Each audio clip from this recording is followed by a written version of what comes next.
খাজনা নেই বাংলা জি 31।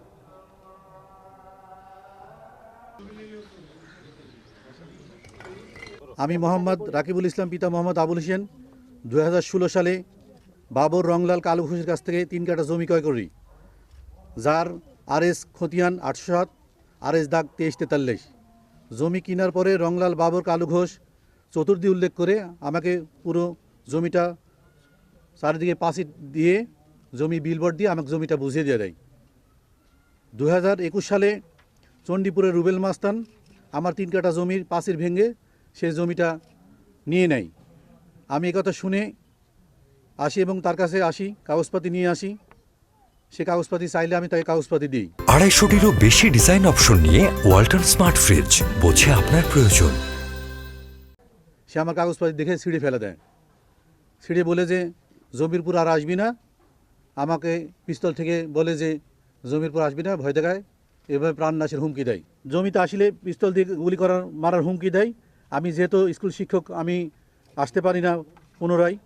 একথা শুনে তখন আমি পুরো শরীর আমার ভয় কাঁপে এবং জমি থেকে চলে যাই। এই রুবেল মাস্তান, যাকে বাংলাদেশের মানুষ টিভিতে খবর দেখেছে 5 আগস্টের বৈষম্য বিরোধী ছাত্র আন্দোলনে 2 হাতে পিস্তল দিয়ে গুলি করে ছাত্রদেরকে হত্যা করে।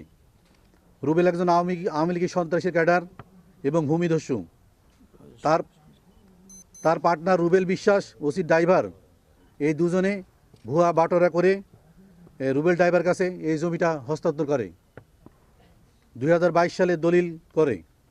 যে জমি 2016 সালে আমি মোহাম্মদ রাকিবুল ইসলাম ক্রয় করি, রুবেল বিশ্বাস ওসির ড্রাইভার হওয়ায় সে পুলিশের ক্ষমতা দেখিয়ে আমাকে ভয় দেখায় এবং গুন্ডা পান্ডা দিয়ে আমাকে প্রাণনাশের হুমকি দেয় এবং আমার পাশের সীমানা ভেঙে ফেলে দেয় এবং বিলবোর্ডটা তুলে ফেলে দেয়। 250-টিরও বেশি ডিজাইন অপশন নিয়ে ওয়ালটন স্মার্ট ফ্রিজ, বোঝে আপনার প্রয়োজন। এই 3 কাঠা আমার ভাগ্নে জামাইকে আমি লিয়ে দিয়েছিলাম।